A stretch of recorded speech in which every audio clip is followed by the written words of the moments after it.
পাঁচ রকম ডাল দিয়েও এত পুষ্টিকর ও এত সুস্বাদু একটি রেসিপি তৈরি করা যায়, আগে না দেখলে বা খেলে জানতেই পারতাম না। সেই রেসিপিটাই আপনাদের সাথে শেয়ার করছি, যার নাম পঞ্চরাঙা ডাল, যা অত্যন্ত পুষ্টিকর ও সুস্বাদু এই রেসিপি। নমস্কার বন্ধুরা, আমি পায়েল। আপনারা দেখছেন পায়েলের পাকশালা ইউটিউব চ্যানেল। এই পঞ্চরাঙা ডালের রান্নার জন্যে প্রথমেই দিচ্ছি 50 গ্রামের মতন ছোলার ডাল, তারপর 50 গ্রামের মতন মুসুরির ডাল, তারপর 50 গ্রামের মতন মুগ ডাল, আর 50 গ্রামের মতন তরকার ডাল, আর দিয়ে দিচ্ছি 50 গ্রামের মতন মটর ডাল। এবার এই ডালগুলোকে অন্য একটি পাত্রে ঢেলে নেব। তারপর এর মধ্যে জল দিয়ে হাতের সাহায্যে কষলে পরিষ্কার করে নেব এবং বেশ কয়েকবার জল পাল্টে পাল্টেও ভালো মতো ধুয়ে নেব, যাতে এর মধ্যে কোনো প্রকারের ময়লা না থাকে। আবারও পরিষ্কার জল দিয়ে 10 থেকে 15 মিনিটের জন্য চাপা দিয়ে রেখে দেবো। 15 মিনিট পর প্রেসার কুকারে ডালগুলো দিয়ে পরিমাণ মতন জল, সামান্য লবণ, সামান্য সর্ষের তেল দিয়ে জাস্ট একটা সিটি দিয়েই নামিয়ে নেব। তারপর ঠান্ডা করে নেব।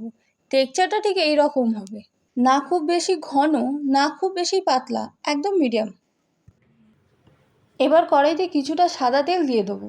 তেল গরম হলেই ফোড়নের জন্য দিয়ে দেবো গোটা গরম মশলা ও 2টো শুকনো লঙ্কা। হালকা নাড়াচাড়া করে দিয়ে দেবো স্লাইস করে কেটে রাখা পেঁয়াজ। এখানে 2টো মাঝারি সাইজের পেঁয়াজ আছে।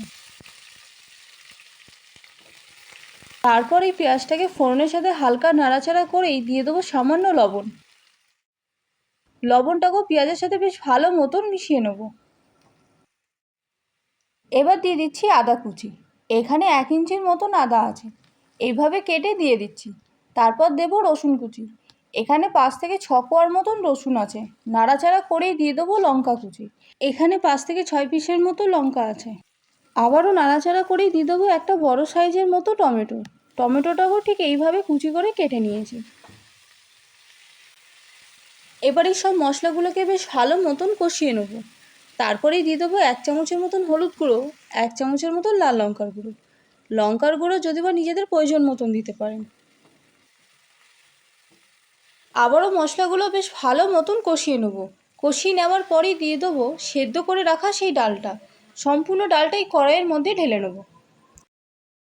তারপর মশলার সাথে বেশ ভালো মতন মিশিয়ে নিয়েই 2 থেকে 3 মিনিটের মতন এই ডালটাকে ফুটিয়ে নেব। এবার দিয়ে দিচ্ছি ডালের বাটি ধোয়া জল। একটু নাড়াচাড়া করে আবারও 2 থেকে 3 মিনিটের মতন ফুটিয়ে নেব। তারপর লবণের পরিমাণটা চেক করে দিয়ে দেবো পরিমাণ মতো লবণ। দেখুন ডালের টেক্সচারটা ঠিক এই রকম হবে। মুগ মুসুরির ডাল একদম গলে গেছে, তরকার ডালটাও মিডিয়াম হয়ে আছে, আর মটর ডাল ছোলার ডাল গোট গোট আছে কিন্তু সুসিদ্ধ। এই রকমই ডালটাকে রেডি করতে হবে। এবার দিয়ে দেবো চিনি 1 চামচ। তারপর এটাকে নাড়াচাড়া করেই দিয়ে দেবো 1 চামচের মতন গাওয়া ঘি। এবার এই ডালটাকে বেশ ভালো মতন ফুটিয়ে নিয়েই গ্যাস অফ করে চাপা দিয়ে রেখে দেবো। ব্যাস রেডি হয়ে গেল আজকের রেসিপি পুষ্টিকর সুস্বাদু পঞ্চরাঙা ডাল। বাড়িতে অবশ্যই একবার ট্রাই করতে পারেন। আর ভিডিওটি যদি ভালো লেগে থাকে তাহলে লাইক, শেয়ার ও সাবস্ক্রাইব করতে ভুলবেন না। নমস্কার।